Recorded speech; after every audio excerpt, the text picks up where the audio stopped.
Good evening बच्चों, आज class 8 का पार्ट 2 है और साइंस का सवाल है, विज्ञान का सवाल है। तो इसमें पार्ट 2 का है सूक्ष्मजीव यानी माइक्रोस्कोप, मित्र एवं शत्रु। और देखो यह पार्ट 1 पहले बता चुके हैं, पार्ट 2 में बता रहे हैं। प्रश्न नंबर 4 है, क्या सूक्ष्मजीवों के बिना यानी सूक्ष्मजीव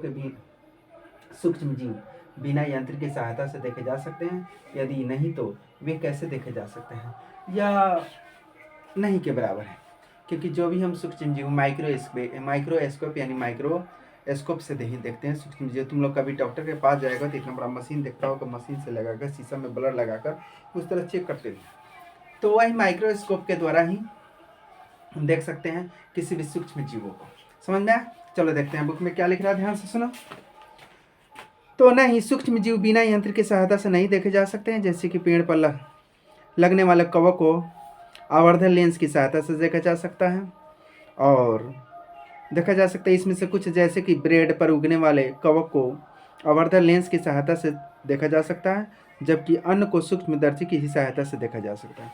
आवर्धन लेंस यानी पेड़ को और कवक को देखे जा सकते हैं, और अन्य को ही सूक्ष्मजीव यानी माइक्रोस्कोप से ही देखे जा सकते हैं। सूक्ष्मदर्शी क्या उसको कहते हैं? हिंदी में सूक्ष्मदर्शी, अंग्रेजी में माइक्रोस्कोप कहते हैं। चलो नेक्स्ट पांचवा है सूक्ष्मदर्शी। देखो सूक्ष्म जीवों के मुख्य वर्ग कौन कौन है? मुख्य रूप से 4 वो होते हैं, यानी तुम लोग को जीवाणु, विषाणु, कवक और प्रोटोजोआ। तो समझ में 4 है। तो जीवाणु को बैक्टीरिया कहते हैं, विषाणु को वायरस कहते हैं, फंगल यानी कवक होता है, और प्रोटोजोआ। समझ में? ये 4 मुख्य प्रकार के होते हैं। ठीक है, देखो इसमें कुछ चारों वही है। जीवाणु, कवक, मुख्य सूक्ष्मदर्शी के मुख्य 4 वर्ग है: जीवाणु, कवक, प्रोटोजोआ और कुछ शैवाल एवं अन्य वर्ग विषाणु ही होते हैं, जो सूक्ष्म भी होते हैं, किंतु ये उक्त सूक्ष्म जीवों से भिन्न होते हैं, क्योंकि वायरस को पकड़ना बड़ा मुश्किल होता है। जैसे अभी भी तुमको कोरोना आया था, तो कोरोना में जान रहा है कि तुम लोग कैसे कैसे वायरस हुए है या विषाणु है, किस प्रकार फैला था, किस प्रकार लोगों को दशा हुआ था। चलो नेक्स्ट क्वेश्चन है कि वायुमंडलीय नाइट्रोजन का मिट्टी में स्थिरीकरण करने वाले सूक्ष्म जीवों की नाम लिखे। हाँ देखो, जो तुम लोग कभी खेतों में जाना, जैसे मसूरी के खेत, जब छोटा छोटा पौधा हो जाएगा मसूरी का, उसमें उखाड़ कर देखना, मसूरी के झाड़ में जो है, यानी जो भी ये दाल के पौधे में, दलहन पौधे में छोटा छोटा गांठ होता है, छोटी छोटी गांठ होता है, तो उसी में राइजोनियम नामक जो है यानी बैक्टीरिया होता है। तो वह जीवाणु होता है जो वायुमंडल से नाइट्रोजन गैस नाइट्रेट में बदल देता है, यानी उर्वरक में बदल देता है। समझ में? नाइट्रोजन वायुमंडल से लिया, क्योंकि तुम लोग जानता है वायुमंडल में सबसे ज्यादा नाइट्रोजन 78% नाइट्रोजन है। समझ में? तो वायुमंडल से जो है नाइट्रोजन लेकर वह नाइट्रेट में बदल देता है। तो वह जीवाणु जो है राइजोमियम नामक जीवाणु। कौन है? राइजोमियम नामक। देखो इसमें क्या दे रहा है, ध्यान से सुनो। हाँ, राइजोबियम जीवाणु तथा नील हरित शैवाल। हाँ, दुगो है, इसमें दुगो दे रहा है। कितना दे रहा है? राइजोमियम विषाणु यानी जीवाणु, राइजोमियम बैक्टीरिया, अंग्रेजी में बैक्टीरिया कहते हैं जीवाणु को, और नील हरित शैवाल, यही दुगो जो है यानी कि बदलते हैं। नेक्स्ट 7वां है, देखो कि हमारे जीवन में उपयोग में सूक्ष्म जीवों के बारे में 10 पंक्ति। हाँ, एक बहुत हमारे शरीर में अंग सूक्ष्म जीव होते हैं, लेकिन बशर्ते कुछ ऐसे सूक्ष्म जीव जो हानिकारक होते हैं, और कुछ जो है हमारे जीवन में ही तो टोटल सूक्ष्म जीवों से ही बने हुए हैं। समझ में? देखो ध्यान से, सूक्ष्म जीवों को निम्न उपयोग क्या क्या होता है, देखो ध्यान से क्या क्या होता है, ध्यान से सुनो।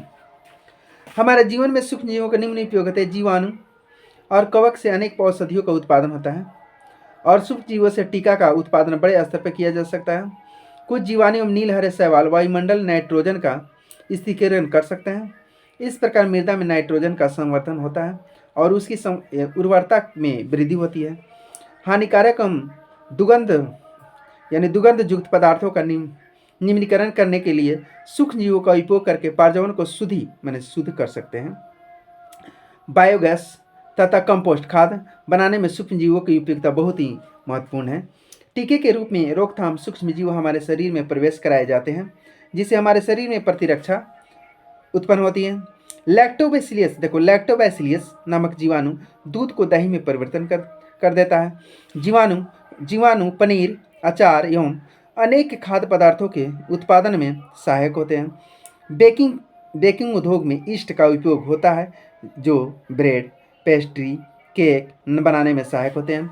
बड़े स्तर पर एल्कोहल, शराब तथा एसिड के निर्माण उत्पादन में सूक्ष्म जीवों का उपयोग किया जाता है। तो इस प्रकार देखते हैं कि सूक्ष्म जीवों का कितना जीवन में हमारे उपयोग है। चलो नेक्स्ट लास्ट मैंने 8वां क्वेश्चन है, सूक्ष्म जीवों द्वारा होने वाले हानिकारक प्रभावों का संक्षिप्त विवरण। हाँ, मान ली कि सूक्ष्म द्वारा क्या क्या हानि होता है। अब तो लाभ पढ़ा, अब क्या क्या सूक्ष्म जीवों द्वारा क्या क्या लाभ यानी हानि। तो देखो कुछ ऐसे सूक्ष्म जीव जो हमारे क्या होते हैं, शरीर को बर्बाद भी करते हैं यानी खराब भी करते हैं। देखो कौन कौन सूक्ष्म जीव हानि क्या होते हैं। सूक्ष्म जीव द्वारा होने वाले हानिकारक निम्नलिखित है। देखो सूक्ष्म जीव द्वारा पौधों में होने वाले रोग, देखो गेहूं में रस्ट, नींबू का कैंसर यानी भिंडी का पीत रोग आदि है। सूक्ष्म जीवों द्वारा जानवरों में होने वाले रोग एंथ्रेक्स, खुर या मुंह पक्का है, यह जानवरों में होते हैं। और सूक्ष्म जीवों द्वारा मानव में होने वाले रोग, देखो क्षय रोग जिसे हम टीबी कहते हैं, टाइफाइड, मलेरिया, चिकन पॉक्स और खसरा, पोलियो, हैजा आदि ये जो है सूक्ष्म जीवों से ही होते हैं। ठीक है। और देखो लास्ट क्वेश्चन है, प्रतिजैविक क्या है और प्रतिजैविक लेते समय कौन सी सावधानियां बरतनी देखो रखनी चाहिए। देखो प्रतिजैविक का मतलब एंटीबायोटिक। तो कोई भी चीज़ मान लीजिए कि प्रतिजैविक रक्षा करता है। जैसे मान लो कि छोटे बच्चा को बहुत सारे टीका दिया जाता है। जैसे अभी तुम लोग कोरोना का टीका लिया होगा, ठीक है। तो प्रतिजैविक रक्षा के लिए कि बीमारी आने से पहले रोकथाम करने के, तो छोटे बच्चे में BCG, ECG, DP टीका यानी टीका दी जाती है। तो यह टीका किस लिए दी जाती है, क्योंकि उसको बीमारी से वह जो है पहले ही रक्षा कर दे। बीमारी से क्या करे, बीमारी आने के पहले ही उसे घुसने मत देता है, इसीलिए हमको जो है यह रक्षा करते हैं। समझ में। तो यह देखते हैं प्रतिजैविक क्या क्या और क्या क्या काम करता है। ध्यान से सुनो। तो सूक्ष्म जीवों द्वारा उत्पन्न औषधि जो बीमारी पैदा करने वाले सूक्ष्म जीव को नष्ट कर देता है अथवा उनकी वृद्धि को रोक देती है, प्रतिजैविक कहलाती है। यानी देखो प्रतिजैविक क्या क्या है, और दवा के नाम पर भी देखा होगा तुम लोग। देखो ध्यान से, एस्ट्रोपो, देखो एस्ट्रेप्टोमाइसिन, देखो एस्ट्रेप्टोमाइसिन, टेट्रासाइक्लिन, एस्ट्रोपोमाइसिन, टेट्रासाइक्लिन और एंथ्रोमाइसिन, ये 3 प्रकार के जो है मुख्य रूप से ये तुमको एंटीबायोटिक यानी प्रतिजैविक होते हैं। ठीक है। समान रूप से उपयोग की जाने वाली प्रतिजैविक है जिनके कवक और जीवाणु से उत्पन्न किया जाता है।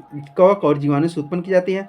प्रतिजैविक लेते समय सावधानियां क्या क्या बरतना चाहिए और उससे सावधानियां क्या क्या हम बरतना चाहिए। देखो डॉक्टर की सलाह पर ही प्रतिजैविक दवा लेनी चाहिए। प्रतिजैविक दवा कोई भी अवश्य पूरा करना चाहिए। प्रतिजैविक की आवश्यकता नहीं होने पर भी नहीं लेना चाहिए, अन्यथा अगली बार जब आप बीमार होंगे आपको प्रतिजैविक की आवश्यकता होगी तो उतनी ही प्रभावी नहीं होगी और उनके अतिरिक्त अनावश्यक रूप से ली गई प्रतिजैविक शरीर में उपस्थित उपयोगी जीवाणु भी नष्ट कर देती है। और सर्दी, जुकाम एवं फ्लू में प्रतिजैविक प्रभावशाली नहीं होते हैं। सर्दी, जुकाम और फ्लू में यह हमेशा साधारण चलते फिरते कुछ खान पान पर असर पड़ता है, जिसके चलते ये बीमारी फैल जाता है। तो थैंक यू बच्चों। और इसके बाद तुम लोग ध्यान देना कि कम से कम 2 वीडियो प्रत्येक दिन देना, क्योंकि ये हमेशा हम दो वीडियो ही डालते हैं, एक नहीं 2 वीडियो डालते हैं। ठीक है। इसके बाद एक और। धन्यवाद।